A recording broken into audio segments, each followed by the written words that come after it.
Welcome to the second part of slide about reference group. In this moment, I would like to explain you several types of celebrity uses in advertisement. The first one is celebrity testimonial, endorsement, actors, and spokesperson. The first one is celebrity testimonial, which is according to its definition, is based on a personal usage. The celebrity attests the product's quality. So this is when the celebrity really tests the product to themselves, and after that they give some testimonial. You can try to click the link about example. And then the second one is celebrity endorsement, that the celebrity appears on the behalf of product which they may or may not have direct experience or familiarity toward the product. So a lot of brands make use of a popular celebrity and have their name to being used, or maybe have their appearance to being used in the advertisement. They don't have to really attach the product to themselves, but they become an endorsement for that product. Celebrity actor. Here is a celebrity plays part in a commercial for the product. So for example, a toothpaste commercial, there's a family as a father, a mother, and their children. Then they play a role as a family. The celebrity represents the brand of the company over an extended period and is for spokespersons. Just for example, James Bond on their movie, they become the celebrity spokesperson in several cities. They do some campaign and visit several cities to show that how amazing is the Omega watch. Another sources of credibility is came from the salesperson, vendor, message, and medium credibility. The example for salesperson is when the salesperson doing a great job, good reputation, then it will be also increase the credibility of product in the eyes of the customer.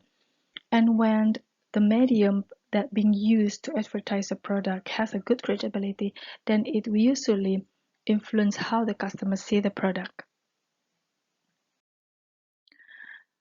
On the next learning objective of 9.3, we try to understand the dynamics of measurement of opinion leaders and word of mouth. Here are several characteristics of opinion leader.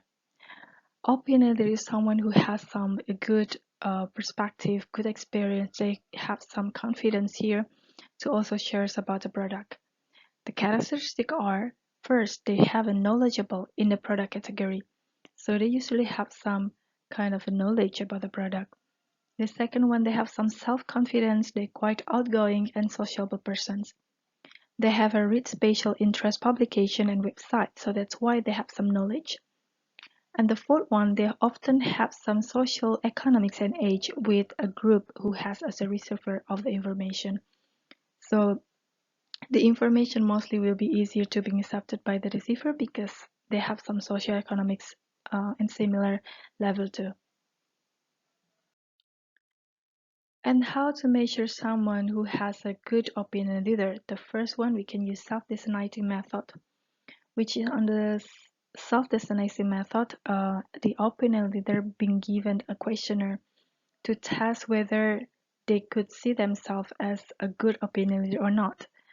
And the second one is psychometric method, which is we as the researcher will try to collect people in a group, and after that we try to observe whether someone in a group has a role as the opinion leader or not. So we can try to observe someone who has a better knowledge about the product, someone who can is quite communicate to inform about the product. That is isometric method. Key informant is someone who has some expertise to really tell something about their specific field. For example, a professor of economics mostly talking about economics and they have a knowledge about it. And then if you want to ask about the law, and then you can ask the judge or a lawyer about it. So it's a key informant. So someone who has some good field, good understanding and expertise on that field. And then the fourth one is a cloud score. Cloud score is a way of a company or researcher to try to detect someone who can spread, who can share information, and their information is being viral or retweeted by a lot of people online in an online setting. So Claude Shores tried to measure whether someone who has some influence in an online field, if they could create some viral message, if they could create some electronic word of mouth, a positive or a negative word of mouth about the product, and being retweeted, being viral because of their opinion, then they have a good points of Claude score. The next learning objective is about the strategic application of word of mouth. Word of mouth can be spread everywhere. Yeah, they can be spread in social networks, in a brand communities, blogs or microblogs. How to stimulate a word of mouth? We can also use a viral marketing. We can motivate someone to pass along our emails, or we can also hire a buzz agent, someone as influencer or endorser, for example, a blogger, or maybe we can also hire someone is a vlogger and then Instagram celebrity. The next learning objective is to understand the process of diffusion, invasion, and adapter categories of a dynastic market. We have learned about adapter categories. Adapter categories will be divided into five categories of adapter. The first one is innovators, will represent 10% of the customer of the world. Early adopters 15%, early majority 30%, late majority 30%, and laggard are 15%.